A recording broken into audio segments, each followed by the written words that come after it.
Welcome back to Link to the Past. In this episode, we will be discussing, in my opinion, my game of the year, God of War Ragnarok. This one deserves a beer.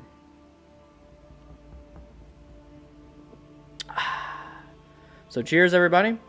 Hope you had a wonderful Christmas, and I hope you have a good, Happy New Year. Good, Happy New Year? Is that a thing? Either way, it is now. Enjoy. Okay, so let's kick this off just by saying I have not played all the God of War games. I've only played the two previous installments. So I played the 2018 God of War on PlayStation 4 and now God of War Ragnarok.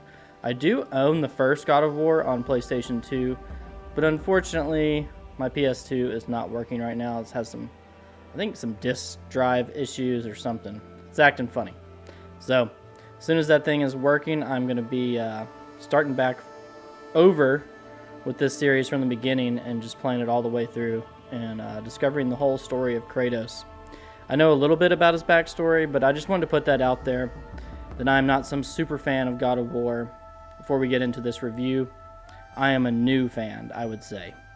I beat both of the last two games in 2022, so fresh out of the oven for me.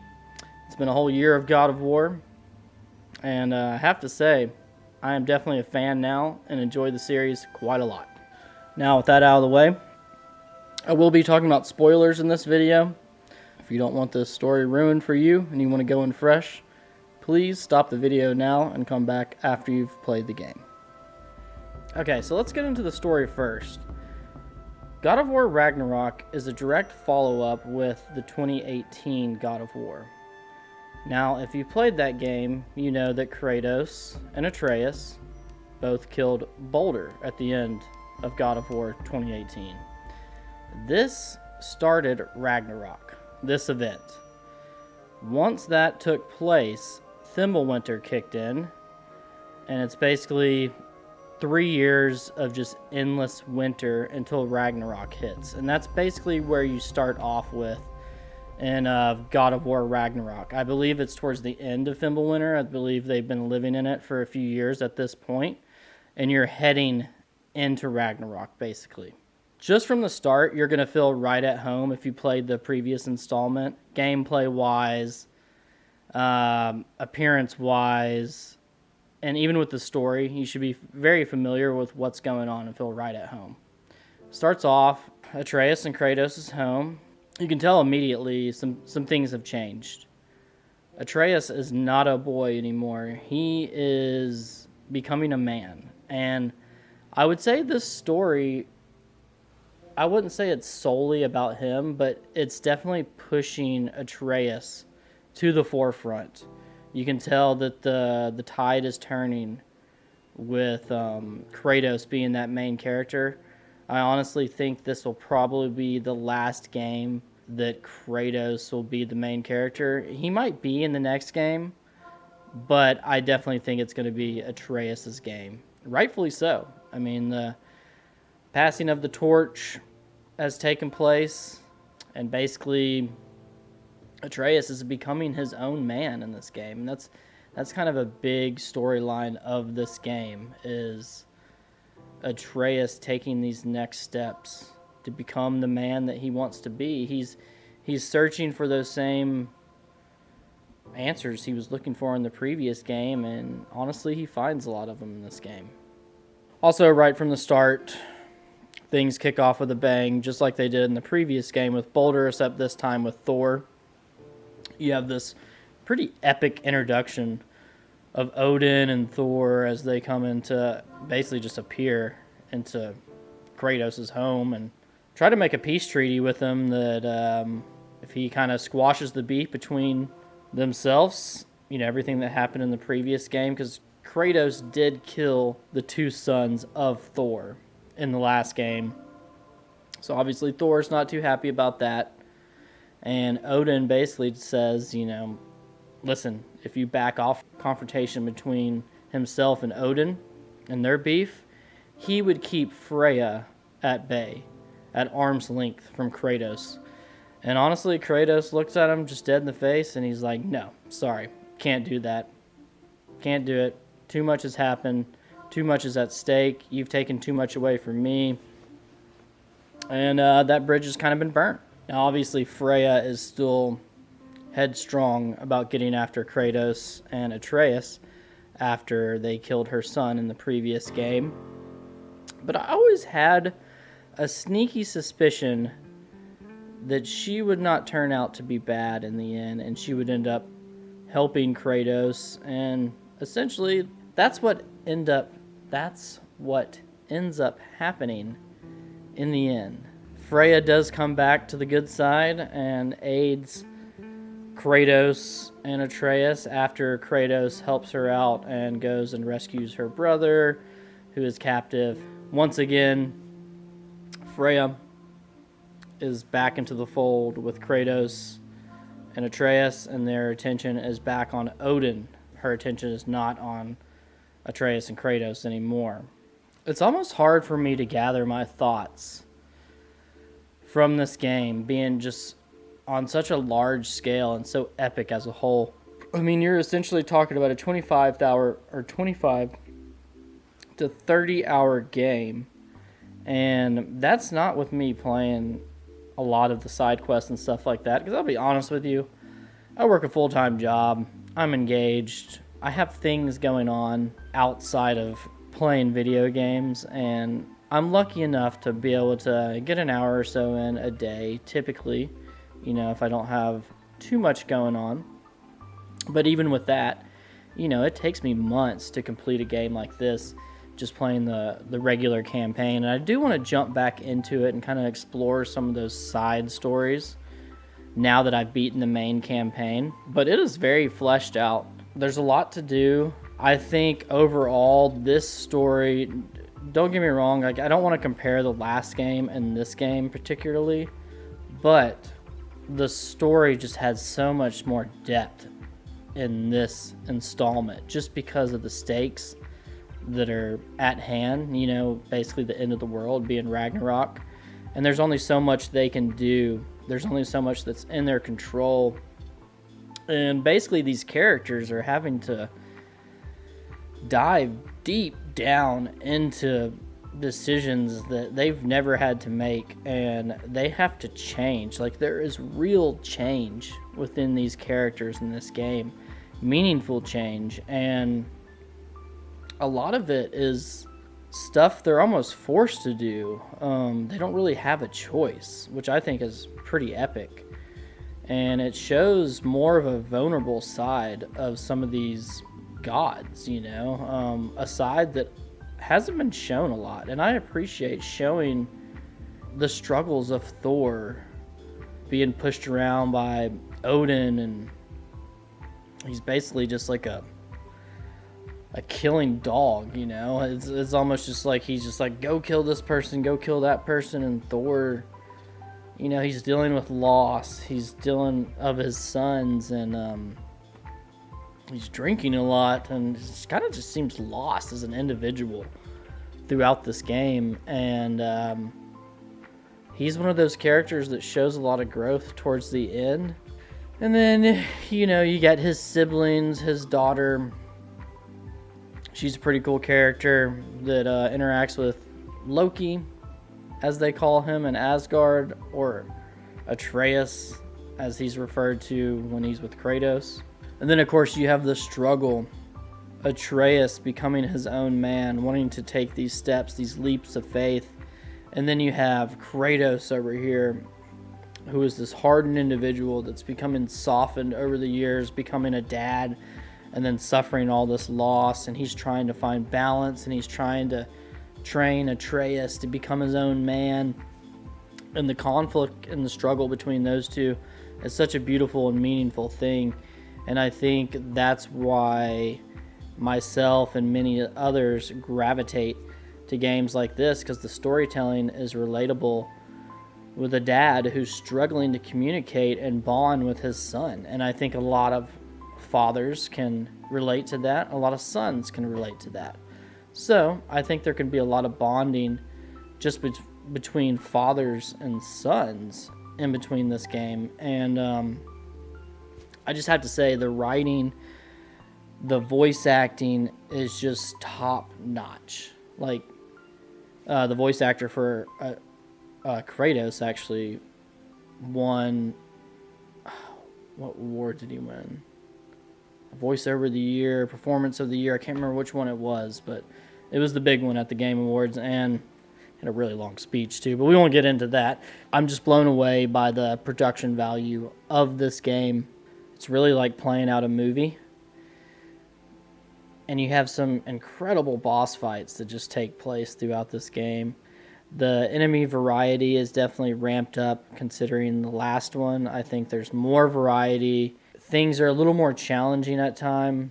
They do kind of incorporate kind of throwback moves from the old Gods of War, I believe, with his blades and be able to kind of swing from area to area and stuff like that. And they also do introduce the spear, which is a very cool weapon I'll get into later. But overall, the story just has so much depth, and the conclusion of it with Ragnarok and these epic battles that are taking place as you're basically invading Asgard to take down Odin is such an epic ending to this game.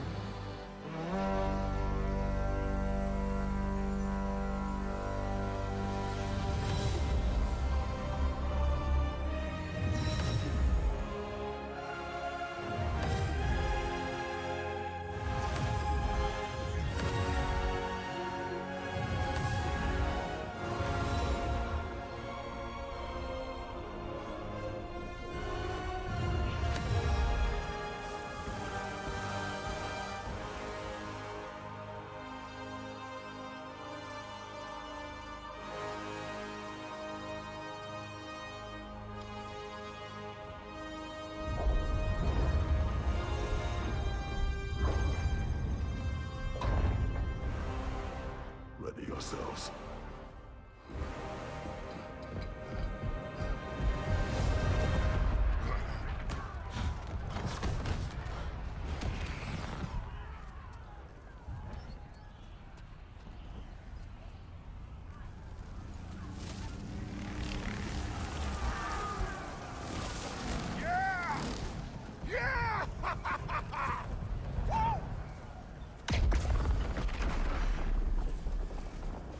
Muspelheim Tower has fallen.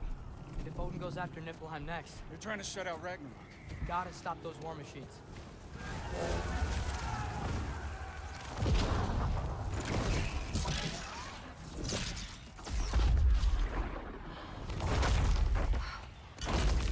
Not an ideal start. Wait. Ingrid, we don't have time. I know. Just wait.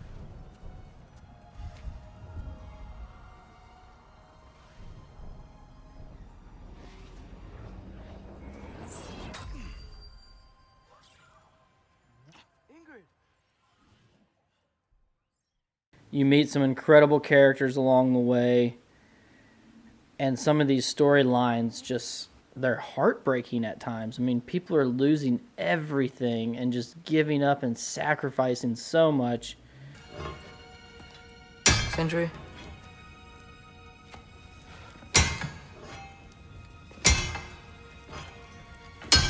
Sindri, I'm so sorry. No. No, I don't want to hear it. You don't know what sorry means.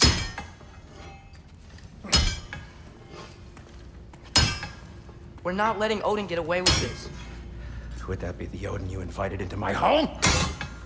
We were all fooled. But some of us were bigger fools than others. Aren't we? I gave you everything. My skills. My friendship. My home. My secrets. My treasures. And you just kept taking. And now what have I got? Not even my family. You want sorry? This is what sorry looks like. What can we do? We. There is no we. There's only you. No matter what the cost. So what you can do is get the fuck out of my sight.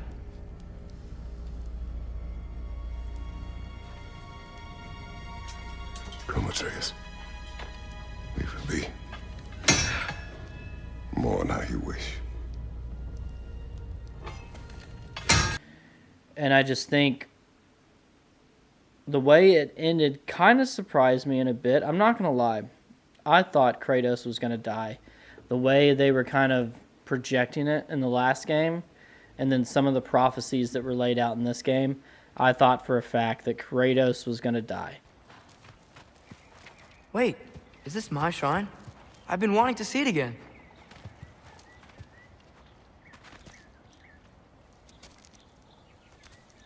Ready? Yeah, I'm ready.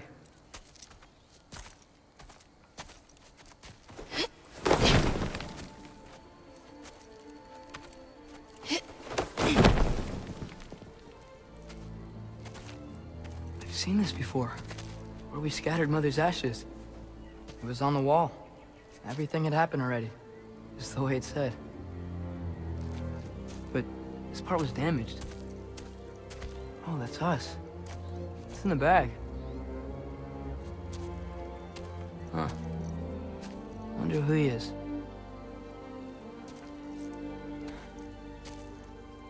Wait.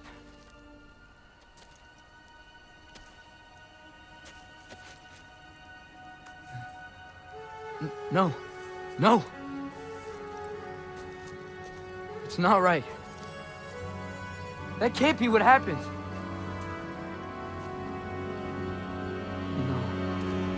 No. No. This isn't real.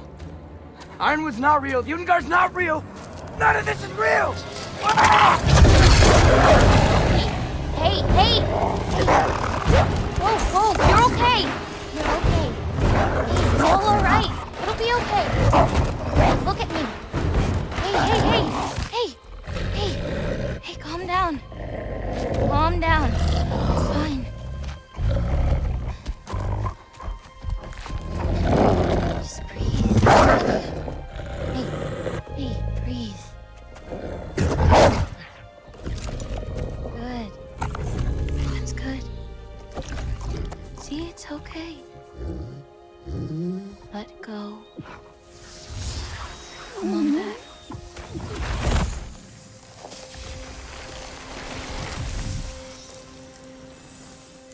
It's okay. You're fine. Sorry. I don't know what happened. No, don't worry about it. It happens to everyone. That happens to everyone? Not the wolf part, but getting scared about your future. That cannot be my future. It says I serve Odin and my father dies. There's just no way. Look, this is the only way things turn out. The sooner you accept that, the better. Oh, shit, that was mean too. Look. Just forget about that now. I thought Thor might kill him. I seriously thought that would probably be the one.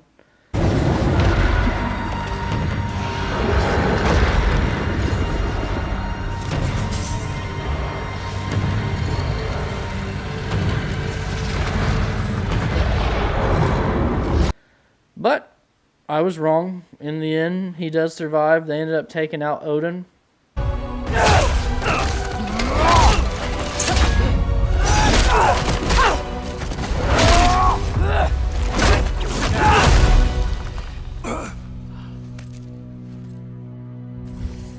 This was our chance, Loki.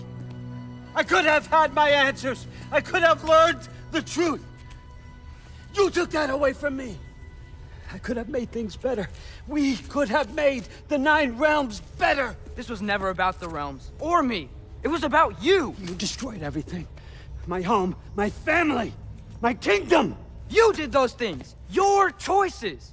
You killed your own son! It wasn't my choice. I had no choice. There's always a choice!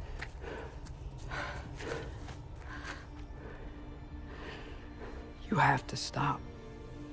You can choose to be better. No, I can't. I have to know what happens next. I will never stop.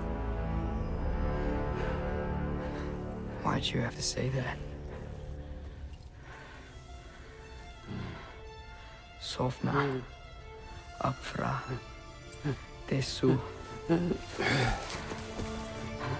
Sofna. Hithan. Sofna. Sofna. Sofna.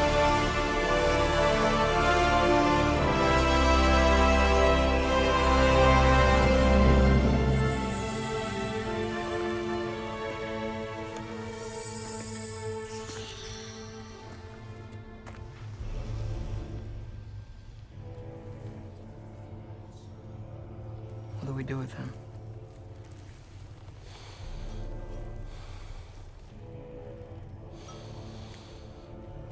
But overall, I thought the story was incredible. I don't think it dragged on too much. I think it was well paced, but I did kind of wear myself out playing the 2018 game and this game in the same year. That was a lot to me. I think I would have jumped more into the side quests and stuff like that if I hadn't just played the previous game. But overall, I highly recommend it. If you were on the fence with this one, just get the game. It doesn't matter if it's for PS5, PS4. I played on PS4, and it's not even the Pro model, and I had 0 to almost no issues. A little bit of clipping at times, but in terms of the frame rate and everything like that, did not bother me at all. Stunningly, visually, and something you just have to experience for yourself. And some people can put Elden Ring above this, but I haven't played Elden Ring. But I had to say, this is my game of the year, just for the depth of the story and the relationships with the characters alone. Alright, let's talk about the gameplay just real quick before we move on to my final thoughts. I think overall the gameplay is solid. It introduces some old and new things, including some of the actions with the blades that I mentioned earlier, how you can traverse and kind of use those to your advantage. With the arrows that Atreus and Freya have, you can also use the blades to kind of burn brushes with these special abilities they have with their arrows to kind of plant and freeze a flame and something, and you can drag and expand it, and yeah, it's pretty interesting. But the biggest addition to the gameplay, in my opinion, and the funnest thing they added to this game was the spear. It's like a Spartan spear, and this thing is badass. I didn't really like it at first and didn't really see what all the hype was. But as I upgraded it, enhanced my abilities and learned how to use it, I learned quickly how powerful this thing was. Like, I like the fact that you can throw it quickly, multiple ones, and then you can slam down another one, and it causes like an explosion. In tough situations, attributes like that can definitely help you out with crowd control. Of course, you have your axe and the blades of chaos. They're still there. They are still staples. I still use them all the time. I still tend to lean towards the blades of chaos for crowd control and larger enemies when I'm just trying to keep people at bay. Because the whole thing with God of War is like people getting you from the back.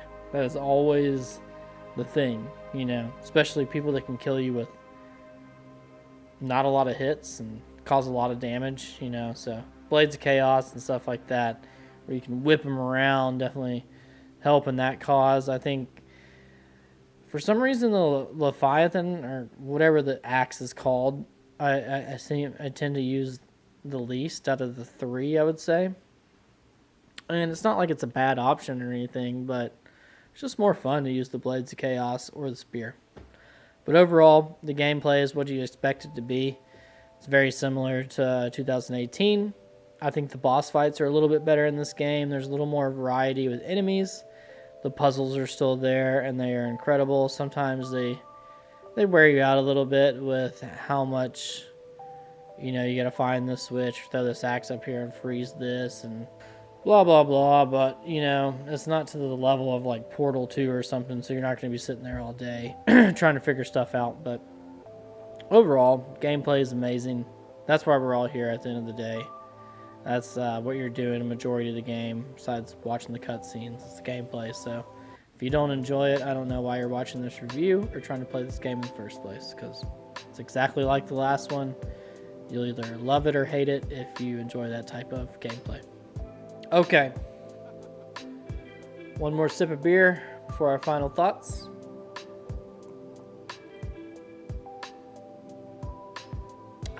Let's close this puppy out in this year with a bang. Okay. Final thoughts on the game. Played a lot of games this year. Retro, new, old, whatever. This is my game of the year. Undeniable in my opinion. I did not play Elden Ring. It's on my list. Let's get to the backlog. It will probably be a good minute before I jump into another 25 plus hour game. Just the older I get, the harder they become to play.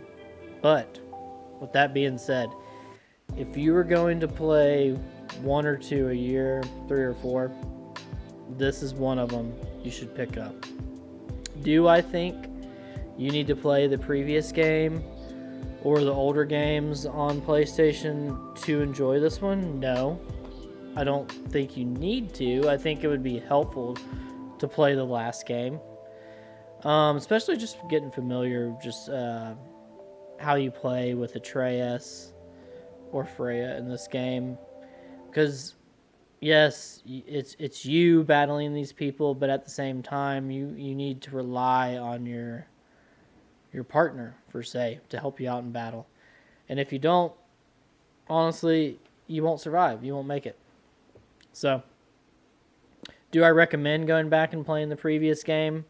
Yes. Is it necessary or required?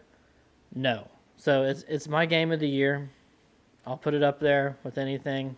I'll take the Pepsi challenge with that. But just with the storytelling and the writing alone, I think were brilliant.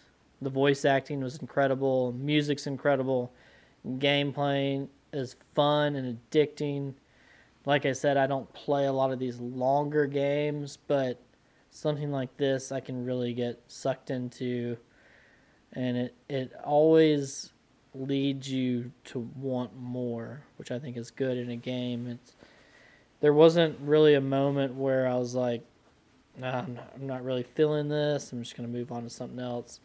The only reason I felt that at all is because I played 2018 so close to playing this one. But overall, I highly recommend it. And I think in terms of the next one, it's probably going to be Atreus or Loki, whatever you want to refer to him as the main character, and then Kratos taking that back seat. I think he'll be barely involved. I'm honestly surprised he survived this game. So I'm curious what they have for the future of Kratos. But either way, great game. My game of the year. Highly recommend it. Hope you guys have a good new year. Thanks for watching. Subscribe if you like this content. Give this video a like. It definitely helps me out, especially as a new creator on YouTube. Anything to help me get going, definitely I appreciate. Thank you so much. I will see you in the next video.